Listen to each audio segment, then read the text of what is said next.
Welcome to Abhi's Classroom. In this video, we are going to see the 7th Standard English Workbook, Worksheet 14, Prose, Journey by Train. First one, read the following paragraph and answer the question given below. ஒரு passage கொடுத்துருக்காங்க, அதை நீங்கள் நல்லா read பண்ணுங்கள். The first question, why did Mr. Fogg resolve to hire an elephant as a means of conveyance? ஏன் அந்த mister fog வந்து எலிஃபெண்ட்டை choose பண்ணுறாரு மீன்ஸ் ஆஃப் ட்ரான்ஸ்போர்ட்டுக்காக அப்படின்னு கேட்டேன். அதுதான் கொஸ்டின். இப்போது இதில் என்ன கொடுத்துருக்காங்க அப்படின்னா கொடுத்துருக்காங்களா, could doubtless travel rapidly for a long time and in the absence of any other means of transport. நம்ம எப்படி எழுதணும், மிஸ்டர் ஃபாக் அந்த டிட்டு இங்கே வந்துடும் இல்லையா, ரிசால்வ்னு ஆகிடும். Mister Fogg resolve to hire an elephant as a means of conveyance because he could travel rapidly for a long time.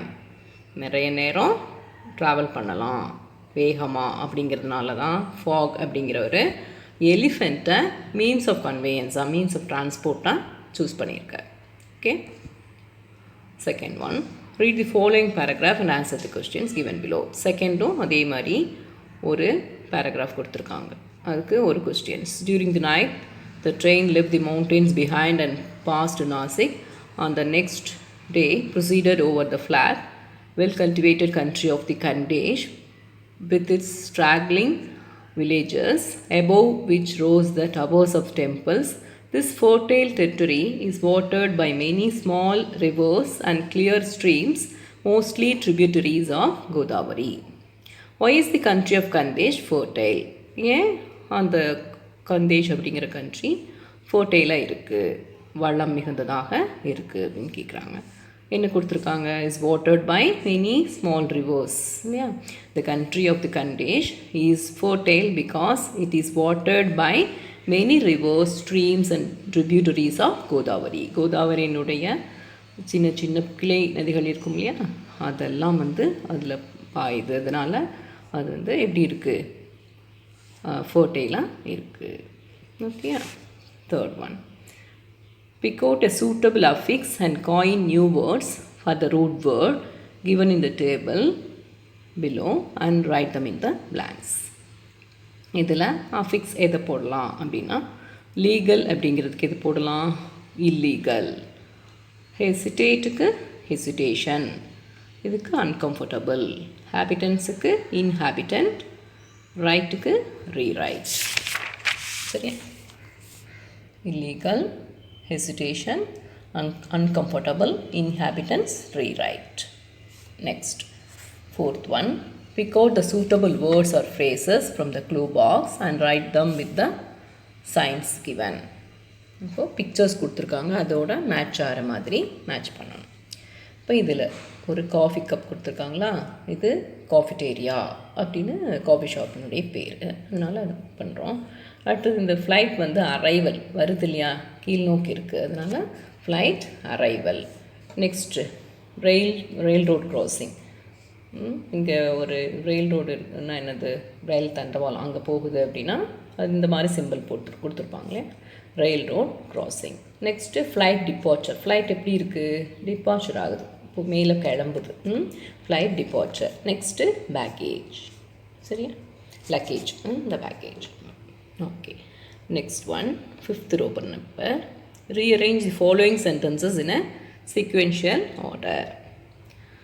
இப்போது இதை வந்து ஆர்டர் பண்ணணும், ரீஅரேஞ்ச் பண்ணணும். எது ஃபஸ்ட்டு வரும் அப்படின்னு பார்த்தா, டேக் 2 pieces ஆஃப் பிரெட். இதில் சாண்ட்விச் எப்படி பண்ணுறது அப்படிங்கிறதுனுடைய இது, அதை நம்ம அரேஞ்ச் பண்ணணும். ஃபஸ்ட்டு என்னது, take 2 pieces of bread, peanut butter, jelly and knife. 2 bread pieces எடுத்துக்கோங்க, பீனட் பட்டர், ஜெல்லி, நைஃப். இதெல்லாம் தான் எதுக்கு தேவைப்படும், பிரெட் சாண்ட்விச்சுக்கு தேவைப்படுற விஷயங்களை தான் ஃபஸ்ட்டுன்னு கொடுத்துருக்கோம். Second one, spread peanut butter on one side peanut butter spread பண்ணிக்கோங்க. அடுத்தது ஜெல்லி ஆன் தி அதர் சைடில் ஜெல்லி ஸ்ப்ரெட் பண்ணிக்கோங்க. Third one, put the 2 pieces of bread together to make a sandwich. 2 பீசஸும் என்ன பண்ணணும், சேர்க்கணும். சேர்த்தா என்ன கிடைக்கும், sandwich. Fourth one, cut the sandwich டயகனலாக கட் பண்ணுங்கள். Next take a bit bite of the sandwich. எடுத்துக்கோங்க சாண்ட்விட்சை. ஓகே, இதான் இந்த கொடுத்துருக்கிற பிளேஸில் எழுதணும். Sixth one, rearrange the following sentences using the picture clues and write a paragraph using the transitions. Transitions இங்கே கொடுத்துருக்காங்க. அதேமாரி பிக்சர் க்ளூஸ் படி இந்த சென்டென்சஸை நீ வந்து என்ன பண்ணணும், அரேஞ்ச் பண்ணணும். ஃபஸ்ட்டு ஒரு ஃபுட்பால் கொடுத்துருக்காங்க. அதனால் நீ என்ன எழுதுறன்னா, Raja is good at football. Next chess கொடுத்துருக்காங்களா, he is interested in chess nowadays. ஓகேயா. அடுத்தது he practices chess every day. அதனால் இன்ட்ரெஸ்ட் இருக்கனால என்ன பண்ணுறான், அவன் டெய்லி செஸ் ப்ராக்டிஸ் பண்ணுறான். Fourth one, he does not want to lose his position in his football team. இருந்தாலும் அவன் என்ன பண்ணணும், ஃபுட்பால் டீம்லேயும் அவனுடைய பிளேஸை விட்டு கொடுக்கறதுக்கு விரும்பலை. ஓகேயா. இதுதான் இந்த ஆர்டர். இந்த ஆர்டரில் நீ லாஜிக்கல் ஆர்டரில் எழுதிக்கணும். 1 2 3 4 எழுதிக்கணும். அதுக்கப்புறம் பேராகிராஃபு இந்த ட்ரான்சிஷன்ஸை யூஸ் பண்ணுறோம். 3 கொடுத்துருக்காங்களா, 3 வேர்ட்ஸ், அந்த ஃப்ரேசஸை நடுவில் போட்டு எழுதணும். Raja is good at football. சரியா, ஃபுட்பாலில் அவன் நல்லா விளையாடுறான், is good. In addition to that, அதை தவிர he is interested in chess nowadays. அதனால் in addition to that அப்படின்னு இங்கே சேர்க்கணும். அடுத்தது therefore he practices chess every day. அவனுக்கு செஸ்ஸில் இன்ட்ரெஸ்ட் இருக்கிறதுனால therefore ஒவ்வொரு நாளும் என்ன பண்ணுறான், செஸ் ப்ராக்டிஸ் பண்ணுறான். அட் த சேம் டைம், அதே டைமில் he does not want to lose his position in his football team. Football டீம்லேயும் அவனுடைய பொசிஷனை விட்டு கொடுக்கறதுக்கு அவன் விரும்பலை. அட் த சேம் டைம், அதே சமயத்தில்னு அர்த்தம். ஓகேயா. இப்போது நமக்கு ஒரு பேராகிராஃப் கிடச்சிச்சு. Okay, next 7th, draft SMS for the following situation using the hints given. எஸ்எம்எஸில் நம்ம ஃபுல்லாக எழுத மாட்டோம் இல்லையா, ஃபார் யுவர் இன்ஃபர்மேஷன் அப்படிங்கிறதுக்கு FYI அப்படின்னு எழுதினா போதும், ஃபர்ஸ்ட் லெட்டர்ஸ் மட்டும். எக்ஸாமினேஷனுக்கு எக்ஸாம், கிளாடுக்கு GLDன்னு இருக்கும், எழுதினா போதும். ஆருக்கு ஆறு, ஹாவுக்கு VE, will LL, your UR, week இந்த V போகும். Okay. For your information I have got 75% in 11+1 board examination இருக்குது. நீ எப்படி எப்படி எஸ்எம்எஸ் பண்ணுவேன், ஃபார் யுவர் இன்ஃபர்மேஷனுக்கு FYI அப்படின்னு பண்ணிடுவேன். ஐ போட்டுருவேன். ஹேவுக்கு இங்கே VEன்னு இருக்கா, இங்கே ஒரு பாஸ்டபி போட்டு VE. காட்டு 75% அப்படி எழுதிக்க. இன் +1 போர்டு எக்ஸாமினேஷனுக்கு எக்ஸாம்னு எழுதிடுவேன். ஓகேயா. இப்படி தான் எஸ்எம்எஸ் ஷார்ட்டாக எழுதணும். Okay, next one, 8th one, read the following story imagining that your teacher reads the story in the class and take notes. Write them in the blanks. சரியா, இந்த ஸ்டோரியை உங்கள் டீச்சர் படிக்கிறாங்க, படிச்சுட்டு அதை வந்து நீ என்ன பண்ணணும், மேக்கிங் நோட்ஸ், நோட் மேக்கிங் செய்யணும் நீ. ஓகே, இப்போ பார்ப்போம். 12-year-old Priya was going to stay in Chennai with her aunt Anita for the summer holidays. Priya என்ன பண்ணுறா, அவளுக்கு எவ்வளோ வயசு, 12-year-old. அவள் வந்து என்ன பண்ண போகிறான், அவங்க அனிதா அப்படிங்கிறவங்க ஆண்ட்னோட சென்னைக்கு போகிறான் சம்மர் ஹாலிடேஸுக்கு. Priya was excited and her packed her bags well in advance. முதல்ல என்ன பண்ணுறா, பேக் பண்ணிடுறா. As the walked Priya asked how are we going to Chennai, எப்படி போகிறோம் அப்படின்னு சொல்லிட்டு கேட்குறான். We are going by train replied aunt Anita. வந்து கூட்டிகிட்டு போகிறாங்க. அப்போ எதில் போகிறோம் அப்படின்னா, ட்ரெயினில் போகிறோம் அப்படின்னா, this is going to me my first time travelling in train. என்னுடைய ட்ரெயினில் ஃபர்ஸ்ட் டைம் தான் இப்போ தான் ட்ராவல் பண்ணுறேன் அப்படின்னு சொல்லி பிரியா சொல்கிறான். And Riya said and Anita said, really? Okay, we will buy the tickets first. அப்படியா, ஓகே, நம்ம ஃபர்ஸ்ட் டிக்கெட்டை வாங்கிப்போம். as soon as they reach Tirunelveli junction railway station, திருநெல்வேலியிலேருந்து போகிறாங்க சென்னைக்கு. அண்ட் அனிதா அண்ட் ரியா, ரியான்னு இருக்குது கன்ஃபியூஸ் ஆகுது. சரி, Riya stood in a queue at the ticket counter. This is where we have to buy the tickets. இங்கே தான் நம்ம என்ன பண்ணணும், டிக்கெட் வாங்கணும். However, there are also vending machines from which we can buy the tickets faster. Vending machines என்னது, ATM machine மாதிரி இருக்கும், அதுலேயும் நம்ம என்ன பண்ணலாம், டிக்கெட்டை வாங்கிக்கலாம். After purchasing the tickets, Aunt Anita said, we'll need to check the board and find out which platform we need to go to. நம்ம என்ன பண்ணலான்னா, போர்டிலேருந்து நம்ம செக் பண்ணிக்கலாம் எந்த பிளாட்ஃபார்முக்கு நம்ம போகணும்னு சொல்லிட்டு. After reaching the platform, Aunt Anita pointed to an electronic display board and said, look up there.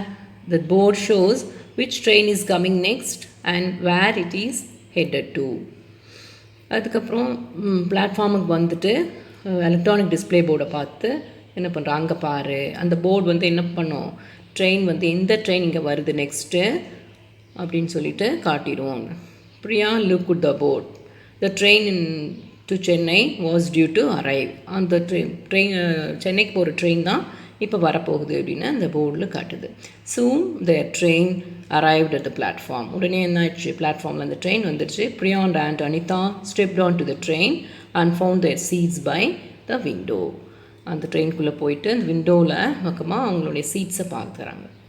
After 10 hours, the train reached Chennai Egmore station. 10 ஹவர்ஸ்க்கு அப்புறம் எங்கே, அது திருநெல்வேலியிலேருந்து சென்னை வரதுக்கு 10 hours ஆகுது.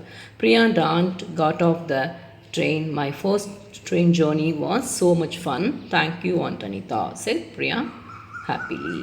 இது நோட் மேக்கிங். இதை நமக்கு இந்த கான்வர்சேஷன்ஸ் எல்லாம் நீ எழுதக்கூடாது. Priya going to Chennai, Aunt Anita with Aunt Anita excited. First time in train, Tirunelveli junction. அதில் டிக்கெட் வாங்குற க்யூவில் நிற்கிறாங்க. In queue, bought tickets, platform, electronic display board, reached Chennai Egmore station, first train journey, fun. இது மாதிரி நோட் மேக்கிங் ஷார்ட்டாக தான் எழுதணும். Okay. 8th Roman number. Differentiate and tabulate the following into formal letter phrases, expressions and informal letter phrases and expressions. இதில் formal informal ரெண்டுமே இருக்கும். அதை என்ன பண்ணணும், கிளாஸிஃபை பண்ணணும். ஃபார்மல் லெட்டருக்கு எது, இன்ஃபார்மல் லெட்டருக்கு எது வரும். டியர் சார் ஆர் மேடம் அப்படின்னு எதில் எழுதுவோம், ஃபார்மலாக எழுதணும் அப்படின்னா எழுதுவோம் இல்லையா. ஃபார்மலாக எழுதுறதுன்னு என்னது, ஒரு ஹையர் அஃபீஷியலுக்கு எழுதுறதுன்னா அப்படி எழுதணும். நீ உன்னுடைய கிளாஸ் டீச்சருக்கு எழுதணும் அப்படின்னாலும் எப்படி எழுதுவேன், டியர் சார் அப்படின்னு போட்டு தான் எழுதுவோம். ஹெச்எம்க்கு எழுதணுன்னாலும் இப்படி தான் எழுதுவேன். Okay. Next, I am writing to inform you. அதில் ஃபார்மல் லெட்டரில் தான் I am writing to inform you அப்படின்னு எழுதுவேன். அடுத்தது, love, cheers, your truly, best regards, kind regards, இது எல்லாமே இதில் வரும். ரிகார்ட்ஸ் எல்லாம் இன்ஃபார்மல் லெட்டரில், சியர்ஸு அப்படின்னு, ரிகார்ட்ஸ்னெல்லாம் கேட்டதா சொல்லு அப்படின்னு சொல்கிறதெல்லாம் இதில் பண்ணுவோம், இன்ஃபார்மல் லெட்டரில் தான் எழுதுவோம். I just wanted to let you know, உனக்கு தெரியப்படுத்துகிறேன் அப்படின்னு சொல்கிறதெல்லாம் வந்து இதில் ஃபார்மல் லெட்டரில். I just wanted to let you நோன்னா இதில் தான் வரும். அடுத்தது, ஹாய் ராபர்ட், ஃப்ரெண்டு தான் அப்படி கூப்பிடுவோம் ஹாய் அப்படின்னு சொல்லிட்டு. அடுத்தது, you can call me if you need any thing, அதுவும் இன்ஃபார்மல்.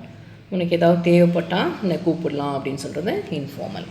அடுத்தது, you sincerely true, you are faithfully, formal letter.